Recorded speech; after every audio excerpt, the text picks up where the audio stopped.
You can have a little more control apparently. See, for instance, you know, President Truman, his desegregation order was in 1948. We don't get the Supreme Court order to desegregate public schools until 1954. And then they said, with all deliberate speed, which meant it gave that grade a year, so to speak, as well as certain years of just outright resistance. You didn't have that kind of thing in the military. Although you had many aspects of segregation still existing after the order. Now you were wounded in the war itself, were you not? Well, now how did we fight as separate units? How did that? Well, you fought as separate units.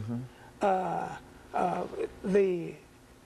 was in the 24th Infantry Regiment, and of course the 25th Infantry Regiment is over on one flank. The 24th is on another flank. So the system is so entrenched until it takes a while to, even when you conscientiously try to desegregate. It's so entrenched until I guess it comes down so that you have to almost have a study of the system to desegregate. But eventually that came to pass. We used to walk, to show you how we were segregated, we would be walking our post.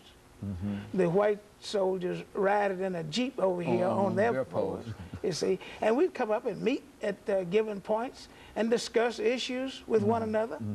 And then you go back walking and then go back to riding. So that's a part of the system. But I did start working in the dispensaries and the hospitals where segregation was not an issue. But I think it depended pretty much on a person being a lieutenant or captain in his particular position as to how he wanted to do things. If he had the will, he found a way to carry out the order of desegregation. Very good. And of course, looking back over all of these experiences, what are some of the things that you can say to many of the young people today? This is one of the things that we often raise with all of our guests, because I think that in too many instances we find that so many of our young people are not focused in reference to some of the things that you were concerned about.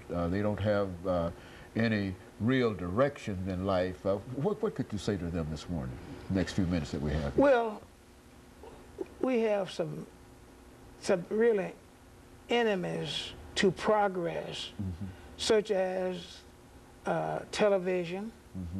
As it's a real good force in our lives, but it can take up too much of your time. Learn to turn the TV off. First of all, if you're still there with mom and papa, mother and father, if you please, your job, if you're in the school age, is to get your lesson. Get your lesson.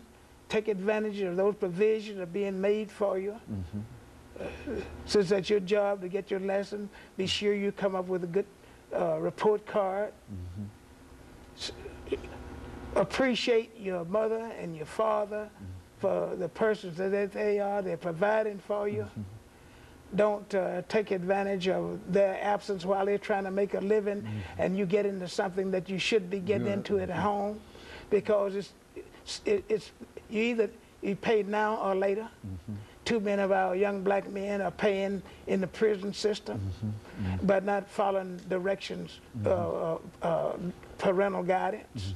So there's just not too many shortcuts, and you don't have as much time as we had at that time to pick up on issues. It's just the age of technology. It's not horse and buggy days any longer. You got to really stay on cue and know where you are going in order to get there. But keep in mind that wherever you're going, you're closer to it than you think. If it's in the wrong direction, you're near. If it's in the right direction, you can thank God and stay on the right in the right direction. Say something over the last 40 seconds that we have about voting. Should they participate in voting? You know, there is a reason that people don't want you to vote. And if you think about Tuskegee, for instance, where in Macon County you had a 28-sided county in and around the houses and cutting out black people to keep them off the voting rolls, then you know that voting is important. Very good. And of course, Dr. Kimbrough, we have to end it here, and let me simply thank you for the excellent information that you've given us and the inspiration in a real sense that you've given us. And let me encourage our audience to tune in again next week for another informative edition of Comments. Thank you and good morning.